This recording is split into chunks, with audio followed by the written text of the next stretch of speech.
Et elle avait plutôt l'air d'aimer ça. Ok, c'est très bizarre quand je le dis comme ça. Waouh!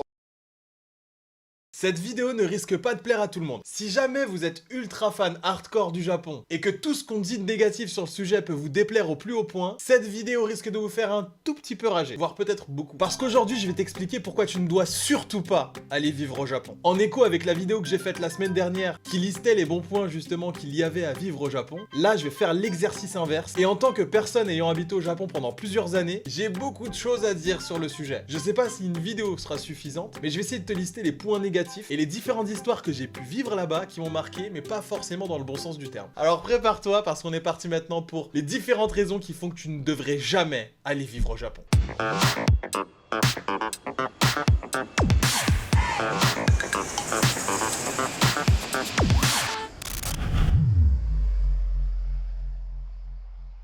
Commençons par la chose la plus simple et la plus évidente, la langue. Ayant essayé d'apprendre le japonais pendant quelques temps, je me suis très vite rendu compte que justement c'était un peu plus que l'histoire de quelques temps. Pour pouvoir parler anglais ou espagnol, c'est seulement l'affaire de 2-3 ans. Et si vous êtes très bon dans l'apprentissage des langues, en seulement 1 an, vous pouvez déjà avoir des conversations de base. Alors qu'en japonais, ça va plutôt être l'affaire de plusieurs années, voire dizaines d'années. Évidemment, pour avoir des petites conversations de tous les jours, t'es pas forcément obligé d'étudier pendant 10 ans. Mais pour manier l'écriture, l'orthographe, la grammaire, etc., bon, c'est un petit peu plus compliqué. Et en vrai, quand je dis tout ça, je veux juste parler des kanji. Tu le sais peut-être, l'alphabet japonais se compose déjà de 3 alphabets. En gros, tu vas devoir maîtriser 3 alphabets différents pour pouvoir écrire et lire le japonais. Les katakana qui correspondent à tous les mots étrangers qu'on utilise aussi au Japon, comme par exemple sandwich, hot dog, McDonald's, enculé. Mince, pardon.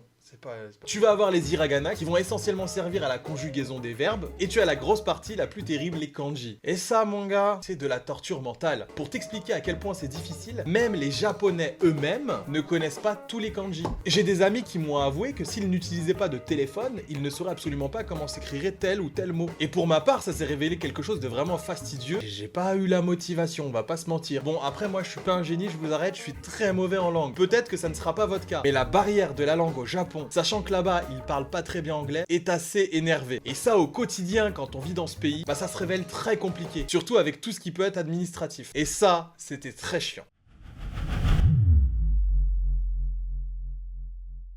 Alors c'est vrai, j'avais mis la nourriture dans les côtés positifs du Japon. Mais le Japon étant une île, ok, qui n'est plus isolée à l'heure actuelle, mais qui reste une île quand même, il y a beaucoup de produits qu'on consomme en France régulièrement qui sont introuvables au Japon, ou alors très difficilement. Et dans d'autres cas, tu peux les trouver, mais le prix va être incroyablement élevé. Exemple tout con, au Japon, la France me manque, je me suis dit tiens, je vais manger un petit morceau de camembert, 15 €.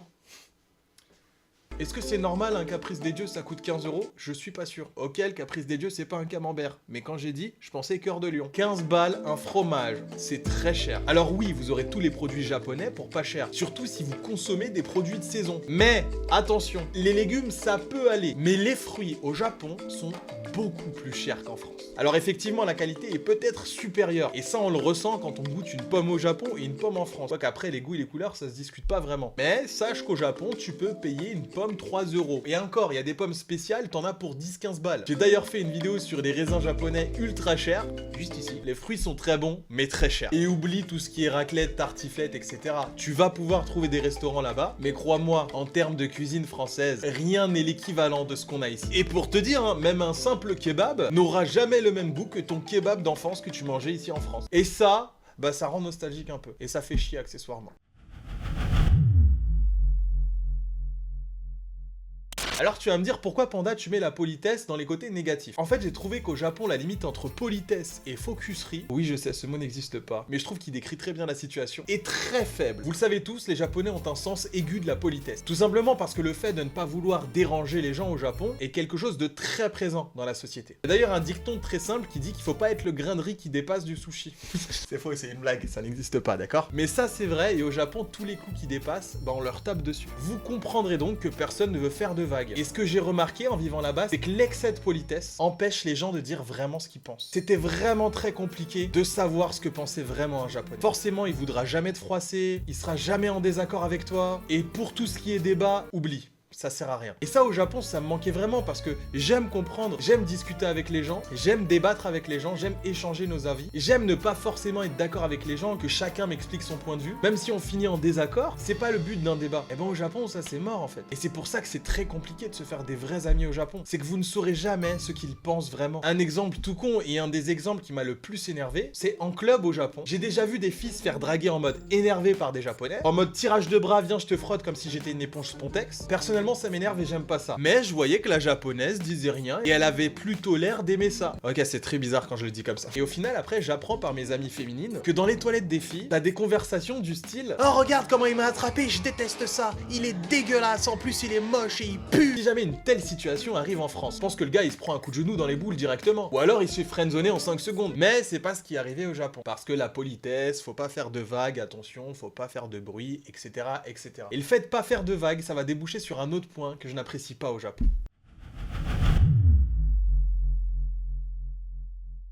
Au Japon, il est pas bien vu de sortir du lot. Tout le monde se tourne à droite, tu vas devoir te tourner à droite. Tout le monde regarde à gauche, tu vas devoir regarder à gauche. Si tout le monde fait 3 fois le tour de son slip avant de prendre un shot de vodka, tu vas devoir faire la même chose. Pour ceux qui ne le savent pas, il existe des nomikai. Simplement le fait d'aller boire avec tes collègues à la fin du taf. Tu me diras, c'est cool, bonne ambiance et ça permet de souder les liens. Oui, sauf quand c'est obligatoire et que tu ne bois pas d'alcool. J'ai un ami japonais qui ne buvait pas d'alcool. Et il était pourtant obligé d'aller à ces nomikai avec ses boss chaque semaine. Il devait payer sa participation malgré qu'il ne buvait pas d'alcool. Et en plus de ça, on le forçait à boire. Parce que vous savez, au Japon, faut faire comme tout le monde. Et je déteste cette mentalité. On pense souvent que le Japon, c'est le pays de la liberté, où on peut s'habiller comme on veut, avoir n'importe quelle passion. D'ailleurs, sur internet, vous verrez tout un tas de documentaires avec des gens habillés dans un style un peu différent. Et vous allez sûrement penser, regardez le Japon, comment c'est cool, on peut faire ce qu'on veut. C'est faux, vous serez jugé. En tout cas, si vous êtes japonais. Par exemple, j'ai une amie japonaise qui, pendant sa scolarité, avait interdiction de se teindre les cheveux. Et plus que ça, elle était née avec des cheveux un peu plus châtains que la normale. Le directeur de l'école l'obligeait à se teindre les cheveux en noir, tout simplement pour faire comme tout le monde. Pareil, dans le monde du travail, les femmes doivent souvent adopter la tenue tailleur et talon, même si elles restent debout toute la journée. Et dans le milieu du travail, plus généralement, il est très mal vu évidemment de quitter avant tout le monde. Les gens partent à 22h, vous devez partir à 22h, parce que vous comprenez, il faut faire comme tout le monde. Et bien évidemment, pour les vacances, personne prend 3 jours de vacances d'affilée. Je pense que je vais faire comme tout le monde alors. Combien de fois j'ai des amis qui ont refusé de partir en vacances, tout simplement parce qu'ils pouvaient pas prendre une semaine. Et la réponse était la suivante: mais personne prend une semaine dans la société, je peux pas le faire. Vous ne pouvez pas sortir durant. En tout cas, si vous êtes japonais.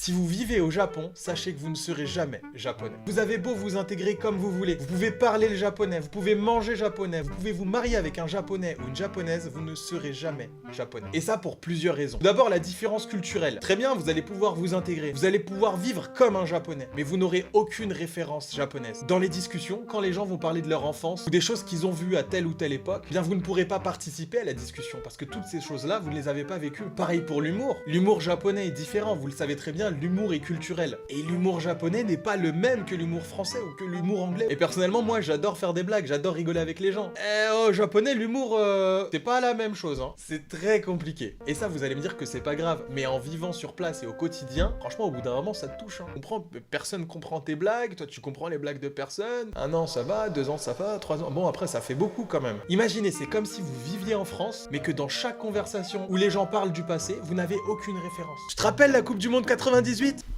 Non. À l'époque, quand il y avait des Quick partout, j'adorais ce fast-food. Quick? Non, je sais pas si... On dit merci qui?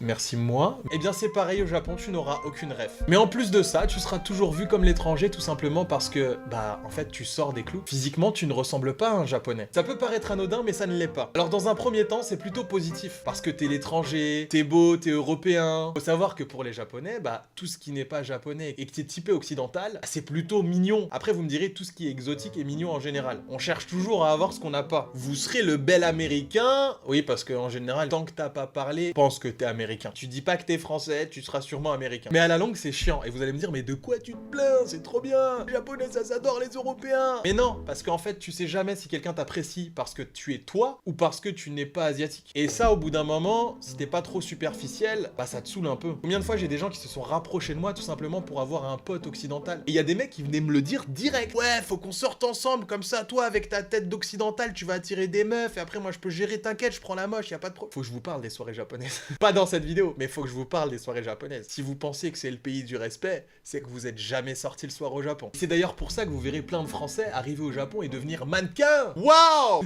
Escroquerie, ce ne sont pas des mannequins. C'est ce qu'on appelle des extras. Ça sera la personne occidentale dans le fond dans une pub pour du gel douche. Ça sera pas des mannequins sous contrat avec des grosses marques de vêtements. Ça sera juste la tête occidentale en arrière-plan d'un clip. Donc oui, ces gens-là ne sont pas mannequins parce qu'ils sont super magnifiques, mais parce qu'ils ont une tête qui se prête au rôle dont les publicistes ont besoin. Pour ma part, au début, c'était drôle, et après, je me demandais vraiment, est-ce que les gens me parlaient parce que j'étais intéressant, parce qu'on rigolait bien ensemble, ou est-ce qu'ils me parlaient parce qu'ils voulaient avoir un pote européen dans leur groupe? Ça m'a saoulé, ça aussi, on va pas se mentir. Ouais, je sais, vous allez me dire, je suis rabat-joie, au début, c'est cool, mais à la longue, c'est chiant. C'est pour ça que je dis que les Japonais vous verront toujours comme un étranger. Ça a ses côtés positifs, mais pour certaines personnes, bah, au bout d'un moment, ça peut les saouler.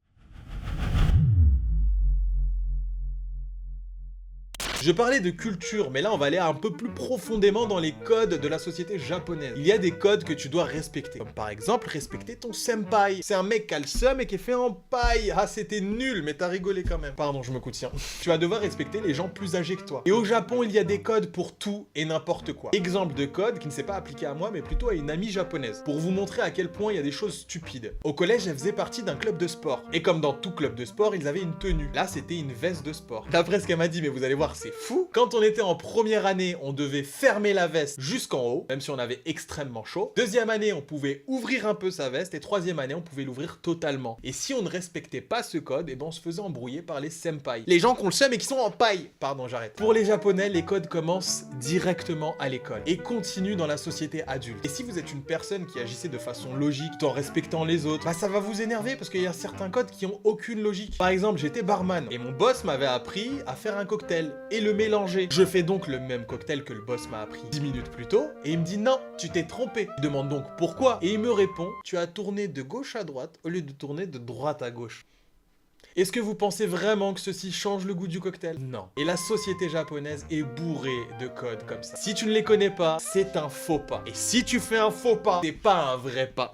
En vrai, c'est pas très grave, car ils vont comprendre que tu n'es pas japonais et que tu ne le sais pas. Mais au fur et à mesure, tu n'auras plus d'excuses. Et même si tu les trouves débiles, tu seras obligé de respecter ces règles. Et ça, à la longue, quand t'as vécu en France et que t'as un peu plus de liberté, bah ça pèse. Merci d'avoir suivi cette vidéo, j'espère qu'elle vous a plu. Je pourrais peut-être encore faire une ou deux vidéos sur ces listes, parce qu'il y a encore beaucoup de choses à dire. J'ai encore beaucoup d'histoires à vous raconter sur tout ce que j'ai vécu au Japon. Tiens, si t'es resté jusqu'à la fin dans cette vidéo, fais-moi un commentaire avec le mot code. Essaye d'être le plus inventif possible et je te mettrai en top commentaire. Abonne-toi à la chaîne si ça t'a plu, et on se retrouve dimanche prochain pour une nouvelle vidéo. Peace! Alors accroche ta ceinture. Puis la merde. Ça va. Alors c'est très. Alors c'est très. Comment on dit là? Ouais. Cause I'm an island boy. And do I make it? Cause I'm an island boy.